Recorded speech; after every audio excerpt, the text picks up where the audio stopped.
কিভাবে ইতিমধ্যে তারেক রহমানের সরকারের অধীনে যে বাংলাদেশ, সেই বাংলাদেশকে আন্তর্জাতিক অঙ্গনে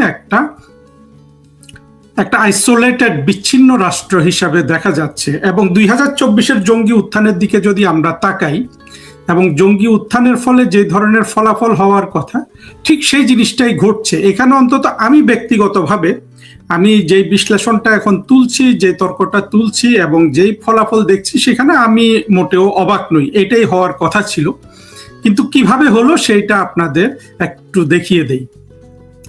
তার আগে দেখুন, এই সরকারটা যেটা গঠিত হয়েছে তারেক রহমানের নেতৃত্বে, এই সরকারের যে কোনো ধরনের আপনার একটা ছোট সিদ্ধান্তকে বাস্তবায়ন তারা করতে পারে না, সেটার একটা নমুনা দেখুন। এখন সামাজিক যোগাযোগ মাধ্যমে, এমনকি বাংলাদেশের মূলধারার যে গণমাধ্যম আছে, যেটা আসলে শূন্য গণমাধ্যম বলা যায়। শূন্য গণমাধ্যম মানে হলো আসলে কোনো গণমাধ্যম নাই। আপনারা দেখেছেন প্রধানমন্ত্রী শেখ হাসিনা দিল্লিতে যে সাংবাদিক সম্মেলন করেছিলেন, সেই সাংবাদিক সম্মেলন, সেটা সারা বিশ্বে 50 কোটির উপরে ভিউ হয়েছে, অর্থাৎ বিশ্বের 50 কোটি বার মানুষ এটা দেখেছে। হয়তো 40 কোটি মানুষ কেউ দ্বিতীয়বার তৃতীয়বার দেখেছে। এবং শেখ হাসিনার বক্তৃতাটা বাংলা করে আমি আমার ইউটিউবে পড়ে দিয়েছিলাম। সেখানে আজ পর্যন্ত দেখা গেল যে প্রায়, আমি সর্বশেষটা দেখিনি, অলমোস্ট সেখানে 1,25,000 মতো ভিউ, অর্থাৎ শুধু বাংলাতে আমার ইউটিউব চ্যানেল থেকে ওই বক্তৃতাটা 1,25,000 বার শোনা হয়েছে। সারা বাংলাদেশের মানুষের এই যে কৌতূহলের একটা জায়গা, এটা কিন্তু বাংলাদেশের কোনো সংবাদপত্র, মিডিয়া যেগুলো বলি, তারা কিন্তু এটা প্রচার করেনি। হ্যাঁ, ভয়ও করেনি, আবার করলেও যে সবার চাকরি যেত, এটাও আমার মনে হয় না, কিন্তু তারা করেনি। অর্থাৎ তারা ডিসিশন নিয়েছে যে তারা মিডিয়াগিরি করবে না, তারা যেটা মানে গণমাধ্যম যেটাকে বলে, সেটা তারা করবে না। তারা নিজস্ব তারেক রহমান এবং 2024-এর জঙ্গি উত্থানের যেই অংশটা আছে সমাজে, সেই অংশটার জন্য একটা, কি বলবো, এইটাকে আপনার ইংরেজিতে বলে একটা ইনসেস্টুয়াস মিডিয়া তারা এখন গঠন করেছে। মানে এটাকে আপনি ইংরেজিতে বলতে পারেন ইনসেস্টুয়াস মিডিয়া কনফাইনমেন্ট। অর্থাৎ 24-এর যারা জঙ্গি উত্থান করেছে, তাদের জন্য, তাদের জন্য পরিবেশিত মিডিয়া। এটা আসলে পৃথিবীতে মিডিয়ার জন্য এটা কোনোভাবে এটার কোনো মিডিয়া হিসাবে আপনি এটাকে জায়েজ করতে পারবেন না। অথচ দেখেন, তারেক রহমানের সরকার, প্রধানমন্ত্রী শেখ হাসিনা সরকারের সময় সবচেয়ে বড় প্রোপাগান্ডিস্ট, মিথ্যা,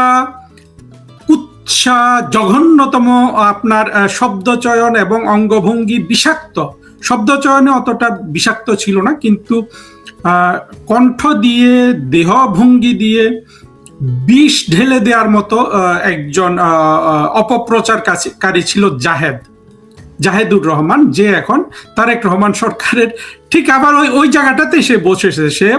সে অনেকটা আসলে মিডিয়াটা এখন কন্ট্রোল করে। যদিও তারেক রহমানের তথ্যমন্ত্রী নামে একজন আছেন, আমরা কিন্তু মিডিয়া কন্ট্রোল করতে দেখি এই জাহেদুর রহমানকে।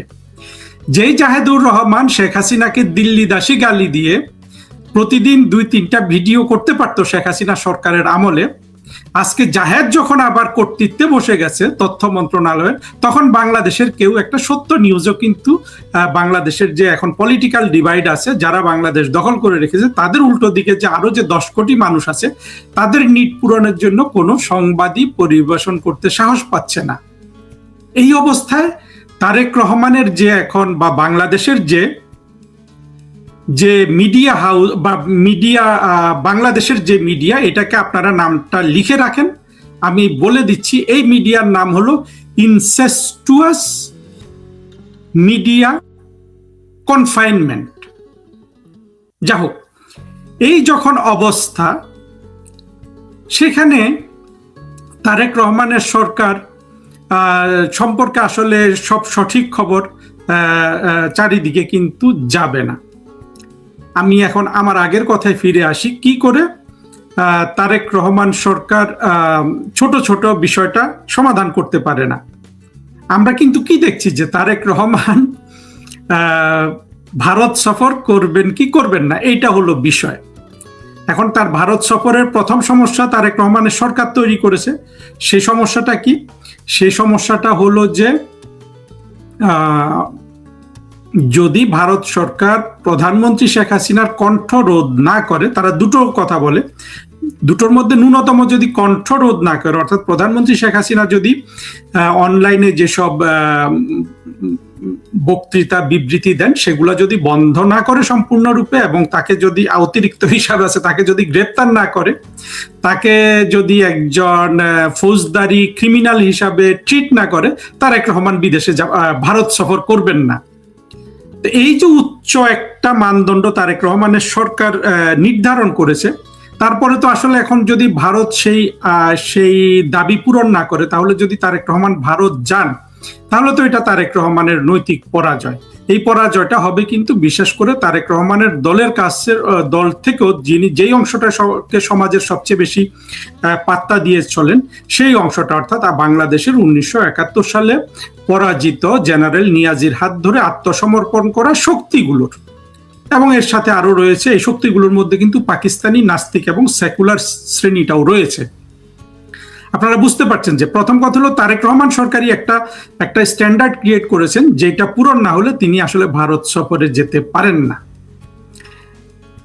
আর যদি তিনি ভারত সফরে যান বা না যান, আমি মনে করি যে তিনি যেতে পারতেন। তিনি এই ধরনের স্ট্যান্ডার্ড ক্রিয়েট না করে একই দাবি মনের মধ্যে রেখে সেটা জনসমক্ষে বুঝিয়ে, বাংলাদেশের জনগণ এবং ভারতের জনগণকে বুঝিয়েও তিনি দিল্লি সফর করতে পারতেন। কিভাবে? তাকে যেই দাওয়াতই দেয়া হোক না কেন, বিমস্টেকের প্রেসিডেন্ট হিসাবে দিক বা বাংলাদেশের প্রধানমন্ত্রী হিসাবে দিক, তিনি ব্রিক্স সম্মেলনটাতে গিয়ে নরেন্দ্র মোদীর সাথে কোনো বাইল্যাটারাল মিটিং এর আবদার না করে, কোনো বৈঠক না করে, তিনি ব্রিক্স সম্মেলনে যা যা আনুষ্ঠানিকতা সেইটা শেষ করে তিনি যদি বাংলাদেশে চলে আসতেন, তিনি কিন্তু হয়ে যেতেন। আমার ধারণা, আমার এই বক্তব্য শোনার পরে ওরা হয়তো সেই ডিসিশনটা নিতে পারে, কারণ এই ডিসিশনটা তারা মেক করতে পারছে না।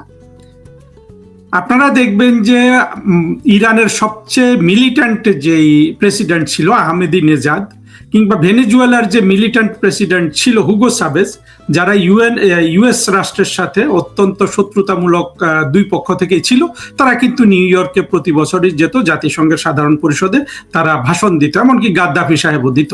তারেক রহমান তো সেই সুযোগ গ্রহণ করতে পারতেন। এরকম শত শত উদাহরণ পৃথিবীতে পাওয়া যায়।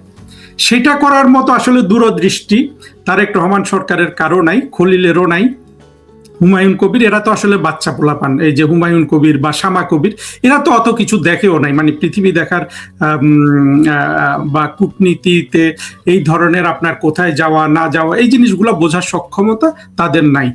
ফরেন মিনিস্ট্রিতেও নাই। ফরেন মিনিস্ট্রি তো আমি আপনাদেরকে আগেই বলেছি যে ফরেন মিনিস্ট্রিটাকে আমাদের একেবারে সাকসেসিভ গভর্নমেন্টগুলা বাংলাদেশের সবাই চেয়েছে যে এটা একটা অযোগ্য অপদার্থ প্রতিষ্ঠান হোক, সেটাই হয়ে গেছে। এখন সেটা তারেক রহমান এখন সেটা থেকে আর কোনো তেমন বড় ফায়দা পাবেন না। যদিও যেসব কূটনীতিক সার্ভাইভ করে গেছে এরা সবাই কিন্তু আবার তারেক রহমান যেই ধরনের রাষ্ট্র চান, সমাজ চান, রাজনীতি করেন সেগুলোর প্রতি তারা অনুরক্ত। অর্থাৎ তারেক রহমানের জন্য একটা সাজানো ফরেন মিনিস্ট্রি তারেক রহমান পেয়েছেন, যেই ফরেন মিনিস্ট্রিটা শেখ হাসিনা তারেক রহমানের জন্য সাজিয়েছেন 16 বছর রাষ্ট্র শাসন করে। আপনি দেখেন, শেখ হাসিনা সরকার 16 বছর রাষ্ট্র শাসন করে পররাষ্ট্র মন্ত্রণালয় সাজিয়েছেন, যাতে 16 বছর পরে তারেক রহমান ক্ষমতায় আসলে একটা সাজানো পররাষ্ট্র মন্ত্রণালয় পায়। একইভাবে আমরা সেনাবাহিনীতেও দেখলাম যে যেন উনি এমন ভাবে সেনাবাহিনী তৈরি করছেন যাতে সেনাবাহিনী বেইমানি করে শেখ হাসিনা সরকারের বিরুদ্ধে চলে যায়। আপনারা দেখতে পাচ্ছেন যে কত আত্মঘাতী ছিল শেখ হাসিনার সরকারটা। যাই হোক, আমরা আবার ফিরে আসি এই তারেক রহমানের আপনার ছোট সিদ্ধান্ত কি, এই যে এত কথা হচ্ছে তারাই তৈরি করছেন, সরকারই তৈরি করছে যে তিনি ভারত যাবেন কি যাবেন না, বিমস্টেক সম্মেলনে তিনি অংশগ্রহণ করবেন কি করবেন না। কিন্তু আসলে ছোট্ট একটা ডিসিশন উনি নিতে পারছেন না। একবার বলে যাবে, একবার বলে যাবে না, নানান জল্পনা কল্পনা এর অ্যারাউন্ডে তৈরি হচ্ছে। সত্য কথা হলো এটার কোনোই দরকার ছিল না। তিনি যেটা চান, বাংলাদেশের জঙ্গি স্বাধীনতা বিরোধী 71-এ পরাজিত শক্তিকে খুশি করতে চাইলেও কিন্তু তিনি ভারত যেয়ে চলে আসতে পারতেন। সেই ক্ষেত্রে উনি অবশ্য নরেন্দ্র মোদীর সাথে যদি হ্যান্ডশেক না করতেন তাহলে জঙ্গিরা আরো বেশি খুশি হতো। কোন রকম বাইল্যাটারাল মিটিং না করলে আরো খুশি হতো, কারণ বাইল্যাটারাল মিটিং এর শর্ত তো হলো যে শেখ হাসিনাকে একজন খুনি হিসাবে ধরে খাঁচায় ভরে বাংলাদেশে তারেক রহমানের কাছে হস্তান্তর করতে হবে। তারা তো এই স্ট্যান্ডার্ড সেট করেছেন, তাই না? এখন সেই স্ট্যান্ডার্ড তিনি না ভেঙেও কিন্তু তিনি ভারতও যেতে পারতেন। ভারতও বোধহয় সেভাবে চাচ্ছিল যে ভিজিটটা সেই রকমই হোক, কিন্তু এটা হলো না। আমি যেই অরিজিনাল তর্কটা রেখেছিলাম যে কিভাবে তারেক রহমানের সরকার বিশ্ব অঙ্গনে একটা আইসোলেটেড সরকার হিসাবে মানে পরিণত হয়েছেন, এটা কি আপনারা বুঝতে পারেন না? তারেক রহমানের 6 মাসের সরকারে সারা পৃথিবী থেকে কোনো একটা গুরুত্বপূর্ণ সরকার প্রধান তারেক রহমানের দেশে আসলো না। তারেক রহমান একজন নেতা তৈরি হয়েছেন 17 বছর এক্সাইলে থেকে। আমি তারেক রহমানের দিকের মানে কথাগুলো তুলে ধরছি। তার দল 2006 সালে ক্ষমতাটা হারিয়েছে গণ আন্দোলন, আবার নির্বাচিত সরকারও ছিল। তারপরে তারা যুদ্ধ করে সংগ্রাম করে 24-এর গণ অভ্যুত্থান তাদের দৃষ্টিতে, আমার দৃষ্টিতে এই পৃথিবীর সর্বকালের সেরা জঙ্গি উত্থানের মাধ্যমে তারেক রহমান সাহেব ক্ষমতায় আসার একটা সুবিধা সৃষ্টি হয়।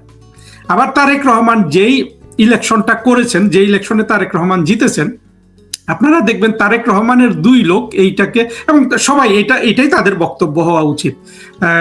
আশিক চিনেছেন তো, মানে বাংলাদেশের না সারা বিশ্বের বাটপারদের মধ্যে যদি আপনার প্রথম হয় ইউনুস, দ্বিতীয় বাটপার কিন্তু হয়ে যায় আশিক। আমি কিন্তু খলিল সাহেবকে বাটপার বলবো না, খলিল সাহেবকে বলবো অত্যন্ত লোভী একজন মানুষ। সব সময় ক্ষমতা চেয়েছেন, পররাষ্ট্রমন্ত্রী হতে চেয়েছেন, কিন্তু সেটা এনজয় করতে পারছেন না।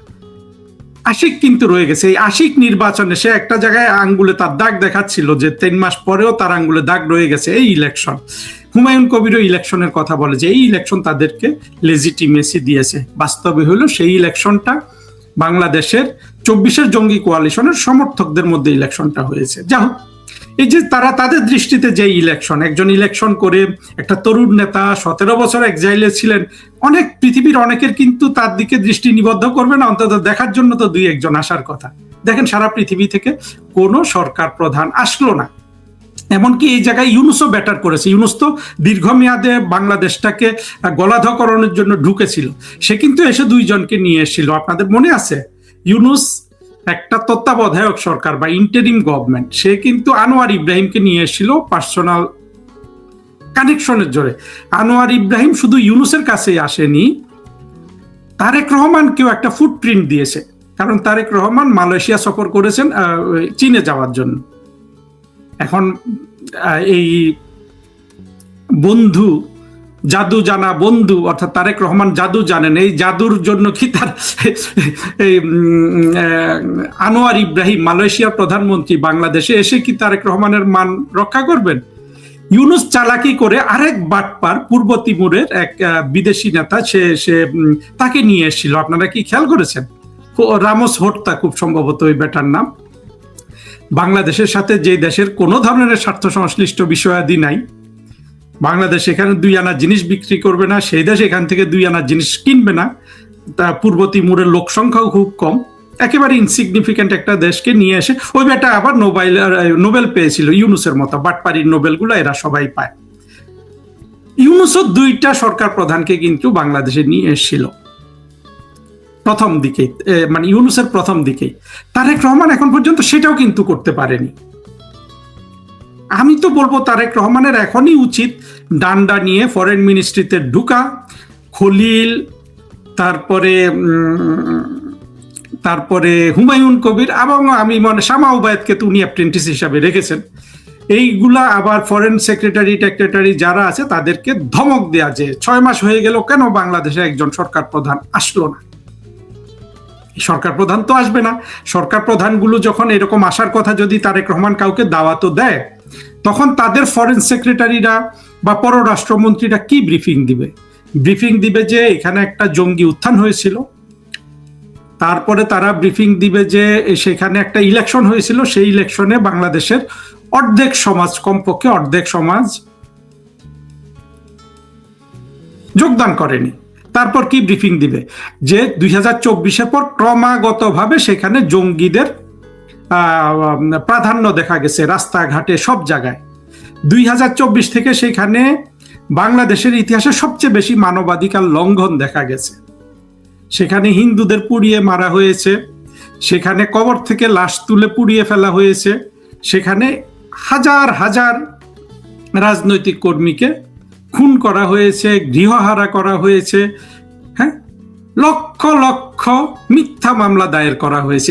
এই বিবৃতিগুলো দিবে না, মানে যদি কোনো প্রধানমন্ত্রীকে তারেক রহমান আসতে বলে, এইগুলো তো তারা ব্রিফ করবে। ব্রিফ করার পর তখন দেখা যাবে যে তাহলে আমি যে ওইখানে যাব, কি স্বার্থটা আমার কি?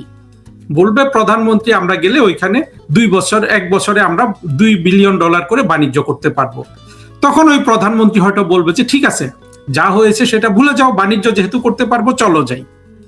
এখন তারেক রহমান সরকারের কি এই সক্ষমতা আছে কাউকে $2 বিলিয়ন বাণিজ্য দেয়া? নাই। আমি কিন্তু চীন, ভারত, আমি যদিও মনে করি ভারতের প্রধানমন্ত্রী বাংলাদেশ সফর করবে না, চীনেরও করবে না, মার্কিন যুক্তরাষ্ট্রেরও করবে না, তাদের মন্ত্রীরা করতে পারে। আমি চীন, ভারত, মার্কিন যুক্তরাষ্ট্র, রাশিয়া, সুপার পাওয়ার গুলাকে বাদ দিয়ে এই কথা বলছি। সুপার পাওয়াররা আসে তাদের স্বার্থে, তারা কখনো আপনার মানে অন্যরকম কোনো এখানে ব্যাপার নাই। কিন্তু এর বাইরে তারেক রহমান যদি কোনো রাষ্ট্রপ্রধান, সরকার প্রধানকে যদি এই যে 6 মাসে তার দেশ ভ্রমণ করতে আসলো না, একটা ছোটখাটো দেশ থেকেও আসলো না, এইটা কিন্তু তারেক রহমানের আইসোলেশনের আপনার প্রথম প্রমাণ যে উনি অলরেডি কিন্তু একঘরে হয়ে গেছেন। আপনারা যদি 2024-এ শেখ হাসিনা সরকারের সাথে এটাকে তুলনা করেন, শেখ হাসিনা সরকারকে তো সাইবার সন্ত্রাসীরা, তারেক রহমানরা নানানভাবে কিন্তু ওই যে ইলেকশন, আমি দামি নির্বাচন, এইভাবে সারা পৃথিবীতে কিন্তু কলঙ্কিত করেছে না? আবার শেখ হাসিনা সরকার কিন্তু ওগুলা কোনোভাবেই কিন্তু আপনার মোকাবেলা করতে পারে নাই, ওই ওই ওই ওই অপপ্রচারগুলা। তারপরেও দেখেন ওই অল্প কয়েক মাসের মধ্যে, শেখ হাসিনা তো জানুয়ারিতে ক্ষমতা আসলেন 2024-এ, অল্প কয়েক মাসের মধ্যে কিন্তু সেখানে ভুটানের রাজা এসেছিলেন এবং কাতারের আমির। ভুটানের রাজা হয়তো নেবরলি রাষ্ট্র হিসাবে বন্ধুত্বের খাতিরে এসে, আপনি কাতারের আমিরের কথা চিন্তা করেন, কাতারের আমির কিন্তু বাংলাদেশ ভ্রমণ করেছিল। আপনারা বুঝতে পারছেন পার্থক্যটা। আর শেখ হাসিনা তো অনেকগুলা দেশে গিয়েছিল ওই সময়, উনি অনেক দেশে গিয়েছিল সেই সময়। আমি থাইল্যান্ডে গিয়েছিলেন, জার্মানিতে গিয়েছিলেন, ইন্ডিয়া, চীন তো আছেই সাথে। আর উনি ওনার স্পেনও যাওয়ার কথা ছিল, কারণ স্পেনের যিনি বর্তমান প্রধানমন্ত্রী আছেন উনি কিন্তু প্রধানমন্ত্রী শেখ হাসিনাকে অত্যন্ত সম্মান করেন। পেদ্রো সানচেজ যার নাম, আমি দেখেছি কিভাবে তিনি শেখ হাসিনাকে সম্মান করেন। আমরা দেখেছিলাম না একবার যে আপনার যুক্তরাজ্যের একজন প্রধানমন্ত্রী, ওনার নামটা কি ছিল, সুনাক, তিনি কিভাবে প্রধানমন্ত্রীর সাথে একেবারে মা ছেলের মতো কথা বলেছেন। আপনারা দেখেছেন যে ফ্রান্সের প্রেসিডেন্ট কিভাবে শেখ হাসিনার সাথে কি সুন্দর কেমিস্ট্রি, দুইজন বিশ্ব নেতা, এগুলা দেখেছেন না আপনারা? এখন বাংলাদেশে তারেক রহমানের সরকার আসার পর কি এগুলা দেখছেন? আবার তারেক রহমানও কিন্তু বিশ্বের কোনো দিকে যাচ্ছেন না। হয়তো আমরা শুনছি যে উনি সৌদি আরব যাবেন, জাপান যাবেন, বাইরের দিকে যাওয়া খুবই সহজ। যতক্ষণ তারেক রহমানকে কোনো সরকার প্রধান ভিজিট না করছে ততক্ষণ আপনার কিন্তু এই জিনিসটা ধরে রাখতে হবে যে তারেক রহমানের সরকার, তিনি যে 2024-এ বাংলাদেশে যে জঙ্গি উত্থান হয়ে গেছে সেই স্মৃতি চিহ্নটা বয়ে বেড়াচ্ছেন। এটারই কিন্তু মূল কারণ হলো যে তারেক রহমানের সরকার প্রধান হয়ে রাষ্ট্রে বসার পর সেই দেশে কোনো বিদেশি গুরুত্বপূর্ণ মেহমান কিন্তু সেই দেশ সফর করছে না। সবচেয়ে গুরুত্বপূর্ণ মেহমান তারেক রহমান ভিজিট করার মধ্যে আমরা দেখেছি যে এসে সার্জিও গর, যিনি ভারতে নিযুক্ত মার্কিন রাষ্ট্রদূত এবং মার্কিন রাষ্ট্রদূতের প্রেসিডেন্টের মধ্য এবং দক্ষিণ এশিয়া বিষয়ক বিশেষ দূত, বলতে পারেন যে একজন মন্ত্রী বা এটা কিছু। কিন্তু সার্জিও গরের ঢাকা সফরটা কি খলিল সাহেবের জন্য সুখকর হয়েছে? যদি সুখকর হতো, খলিল সাহেবের বডি ল্যাঙ্গুয়েজ দেখতেন সাংবাদিকদের সাথে একরকম। সুখকর না হওয়াতে আপনারা দেখেছেন যে এক উন্মত্ত খলিল, মানে কি পানিশমেন্টটা সে পাচ্ছে। আমার তো মনে হয় খলিল সাহেব তো এখন নিউ ইয়র্কে চলে যাবেন, ওইটা তো খুবই আরামের জায়গা, ওখানে বসে বসে বলবেন যে এখন বক্তব্য রাখবেন অমুক দেশের মান্যবর প্রেসিডেন্ট, এটা বলে খালাস। এখানে আর কোনো কাম নাই, যা যা সেক্রেটারিয়াল কাজ আছে ওগুলা অন্যরা করে দিবেন, একটা নির্ভর চাকরি। আমার ধারণা খলিলের যদি এই চাকরিটা 5 বছরের হতো, খলিল কিন্তু আর ফিরে আসতো না। কিন্তু চাকরিটা যেহেতু 1 বছরের, খলিল হয়তো ফিরে আসবে। আর তারেক রহমান সরকার কিন্তু এই যে ইয়েতে গিয়েও কিন্তু তার এই আইসোলেশন গুছাতে পারতেন, এখনো যেতে পারেন। আমার এই বক্তব্য শোনার পরে যদি ওনার মন্ত্রীরা অ্যাকর্ডিংলি সাজেশন দেয়, সেটা হয়তো উনি যাবেন এই যে ব্রিক্সের ওইখানে, তো অনেকের সাথে দেখা করার সুযোগ আছে। কিন্তু এই ধরনের জায়গায় তারেক রহমান গেলে কি আপনি সেই ধরনের পার্সোনালিটি কি তার আছে, সেই ফ্লেয়ার কি আছে, যেটা আমরা শেখ হাসিনার ক্ষেত্রে দেখতাম। শেখ হাসিনা যদি এই ধরনের কোনো মঞ্চে যেতেন, তার এত যোগ্যতা ছিল যে অন্যরা এসে তার সাথে কথা বলতো এবং তিনিও কিন্তু অন্যদের অ্যাপ্রোচ করতে পারতেন, সে সাহস ছিল। কিন্তু তারেক রহমানের কাছ থেকে কি বিএনপি বা বাংলাদেশ সরকার বা বাংলাদেশ সেটা আশা করতে পারে? উনি তো আমার মতো, একেবারে আমার মতো তারেক রহমান, অর্থাৎ খুব শাই, একেবারে লাজুক থাকেন উনি এই ধরনের জায়গায়, যেটা আসলে ওই ধরনের মানে বড় কোনো অর্জন ওনার না থাকলে কেউ কিন্তু ওনার সাথে কথা বলবে না। তখন খলিল সাহেবকে আর ও তো একটু শেমলেস আছে, ওই যে কি বলে হুমায়ুন, ওরা হয়তো কাউকে হাতে পায়ে ধরে এই যে আমাদের প্রধানমন্ত্রী একটু কথা বলো তবুও একটু কথা বলা হতো। ওই জায়গায় উনি হয়তো একটু ওনার চেহারা দেখাতে পারতেন, যেটা ওনার জন্য ভালো হতো। অর্থাৎ ওনাকে যারা বাংলাদেশের প্রধানমন্ত্রী হিসাবে দেখতে চায় দীর্ঘকাল, বিশেষ করে জঙ্গি শ্রেণীটা, তাদের কাছে উনি কিন্তু একটা দেখাতে পারতেন যে আমি ব্রাজিলের প্রেসিডেন্টের সাথে হাত মিলিয়েছি, আমি পুতিন সাহেবের সাথে হাত মিলিয়েছি, এগুলো করলে একটা হতো না? এখন এটা করার জন্য উনি ব্রিক্স সম্মেলনে গিয়ে কিন্তু এটা করতে পারতেন। কিন্তু সেই ব্যাপারে দেখা যাক, বুদ্ধি দিয়ে দিলাম, কোটি টাকার না, এটা কোটি মানে $10 বিলিয়ন একটা পরামর্শ তারেক রহমান সাহেবকে দিলাম। এখন তিনি সেই পরামর্শ রাখেন কিনা, এবং সেখানে গেলে অবশ্যই খলিল সাহেব এবং হুমায়ুন কবিরকে খুবই তৎপর থাকতে হবে, যাতে তারেক রহমান অন্তত বিভিন্ন জনের সাথে ছবি তুলতে পারেন, যেটা 24-এর জঙ্গিদের ভালো লাগবে দেখতে।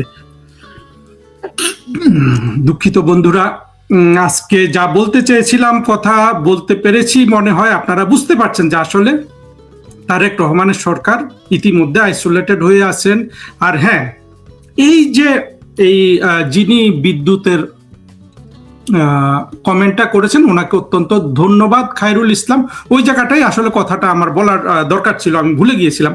এই যে দেখেন, তারেক রহমানরা যে ধরনের রাষ্ট্র চালাতে চায়, যে একটা মনোলিথিক রাষ্ট্র, ধর্মীয় জঙ্গিবাদীদের খুশি করে চালানো একটা রাষ্ট্র, সেইভাবে পররাষ্ট্রনীতি সাজানো, এই সব জায়গায় কি আসলে সাফার করে জানেন? এই সব জায়গায় সাফার করে মূলত দেশটা দেখেন দরিদ্র হয়ে গেছে। এখানে কত ধরনের সমস্যা, এখন ইলেকট্রিসিটি নাই, শিল্প কলকারখানা বন্ধ, উৎপাদন বন্ধ, এখানে আর কোনো অর্থনৈতিক কর্মকাণ্ড নাই। মানুষ দরিদ্র হয়ে গেছে, পৃথিবী তাকে ডাকে না, সে পৃথিবীর বাইরে যেতে পারে না। আমি প্রধানমন্ত্রী তারেক রহমানের কথা বলছি। এবং সাথে সাথে যেটা হচ্ছে, এই দেশে তো কোনো বিদেশি বিনিয়োগ আসবে না। আমি একটা বেঞ্চমার্ক দিয়েছি, যতদিন জঙ্গি ফুয়াদ ঢাকা শহরে সিনা উঁচু করে ঘুরে বেড়াবে, ততদিন বাংলাদেশে কোনো বিদেশি বিনিয়োগ আসবে না। আমি কিন্তু অন্য কিছু বলিনি, সবার জন্য, বাংলাদেশের 20 কোটি মানুষের বোঝার জন্য একটা বেঞ্চমার্ক দিয়েছি। যতদিন জঙ্গি ফুয়াদ আর জঙ্গি শাহরিয়ার ঢাকা শহরে সিনা উঁচু করে ঘুরে বেড়াবে, ততদিন বাংলাদেশে কোনো বিদেশি বিনিয়োগ আসবে না। আমার সাথে তর্ক করলে করতে পারেন, আসে কিনা দেখেন। ততদিন আশিক তার বেতন তুলে যাবে, বিদেশে এসে অফিস খুলবে, এমনিতে তো দরিদ্র বাংলাদেশের আরো দরিদ্র করে এরা ছেড়ে দিবে। বন্ধুরা, এই ছিল আমার বক্তব্য। এখন দেখি আপনাদের 2-1টা কমেন্ট পড়ে এই লাইভটা শেষ করে দিব। আপনারা যারা সাথে থাকেন তাদের প্রতি আমার অনেক ভালোবাসা। আপনারা থাকেন, আমাদের উদ্দেশ্য কিন্তু অত্যন্ত ক্লিয়ার। আমরা বাংলাদেশটাকে, এই যে একটা ঘৃণার বাংলাদেশ তারেক রহমানরা সৃষ্টি করেছেন, সেই ঘৃণার বাংলাদেশ থেকে আমরা কিন্তু প্রীতির ভালো বাংলাদেশ তৈরি করতে চাই। যে সাম্প্রদায়িক ঘৃণা তারা তৈরি করেছেন, সেখান থেকে আমরা অসাম্প্রদায়িক বাংলাদেশ তৈরি করতে চাই। মুক্তিযুদ্ধ বিরোধীদের পরাজিত করে আমরা মুক্তিযুদ্ধের বাংলাদেশ গঠন করতে চাই, যার নেতৃত্ব দিবেন বিশ্বনন্দিত রাষ্ট্রনায়ক, বিশ্বের মধ্যে সবচেয়ে দক্ষ রাষ্ট্রনায়ক। আপনি তার দক্ষতাকে, প্রেসিডেন্ট ট্রাম্পের তো কোনোই দক্ষতা নেই আমরা দেখতে পাচ্ছি, বা বিশ্বের আরো যা এরকম দক্ষ রাষ্ট্রনায়ক ছিলেন আরেকজন, শেখ হাসিনারই গুণমুগ্ধ অ্যাঞ্জেলা মেরকেল। দেখেন, তিনিও কিন্তু একজন নারী। সেই রকম একটা দক্ষ রাষ্ট্রনায়ক শেখ হাসিনার হাতে রাষ্ট্র হস্তান্তর করা পর্যন্ত আমার এই লাইভগুলো চলবে। আমি দিনে 2 থেকে 3 বার, হিসাব করেছি দিনে 3 বার আমি আপনাদের সামনে বক্তব্য রাখবো। বক্তব্যের কন্টেন্ট গুলাও আমি ওইভাবেই চুজ করি যেটা আসলে শেখ হাসিনার হাতকে শক্তিশালী করে। আমার অনুষ্ঠানের নামও শেখ হাসিনার জন্য। ফলে শেখ হাসিনাকে যারা ভালোবাসেন তৃণমূলের কর্মীরা, তাদের কাছে আমি হাত জোর করে অনুরোধ করব আমার বক্তব্যগুলো সব জায়গায় শেয়ার করবেন, গ্রামে গঞ্জে এই বক্তব্যগুলো পৌঁছে দিবেন। এটা শেখ হাসিনাকে ভালোবেসে বক্তব্য রাখা, শেখ হাসিনাকে বাংলাদেশের ক্ষমতায় প্রতিষ্ঠিত করার জন্য বক্তব্য রাখা, কিন্তু বিএনপির প্রতি কোনো ধরনের ঘৃণা প্রচার আমি করব না। বিএনপির প্রতি আমার শুভেচ্ছা, শুভাশিস, তারেক রহমানের প্রতি আমার শুভেচ্ছা থাকে।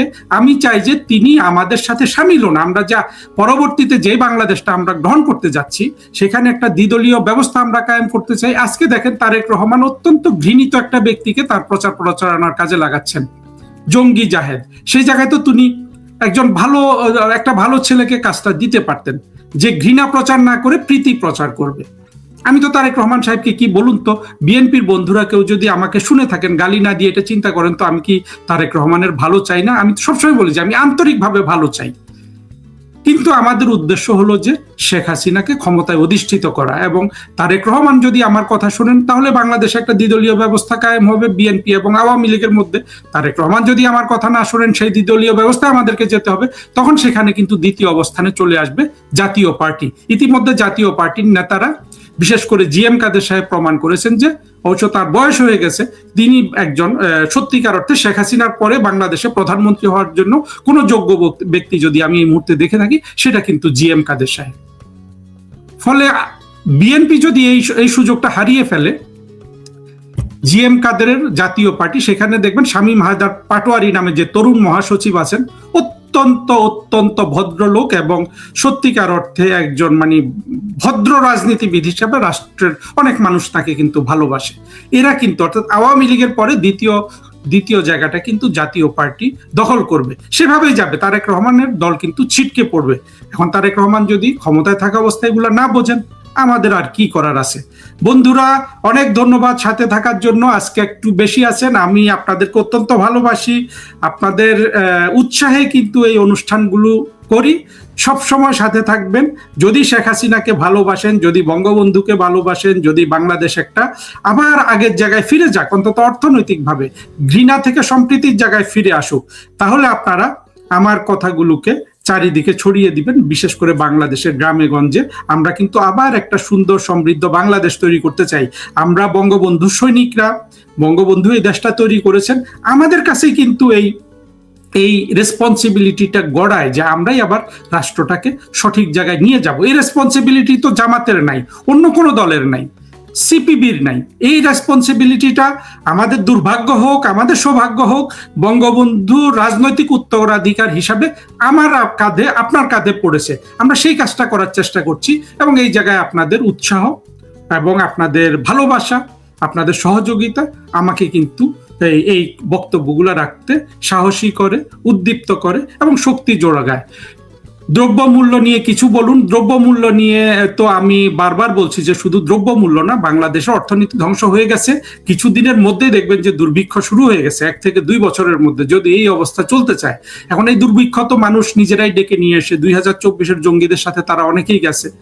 তারা যদি এখন যত তাড়াতাড়ি তারা তাদের চিন্তা সংশোধন করে, শেখ হাসিনাকে যত তাড়াতাড়ি ডেকে আনে, তত তাড়াতাড়ি এটা থেকে তারা মুক্ত হবে। না হলে এটা চলতে থাকবে।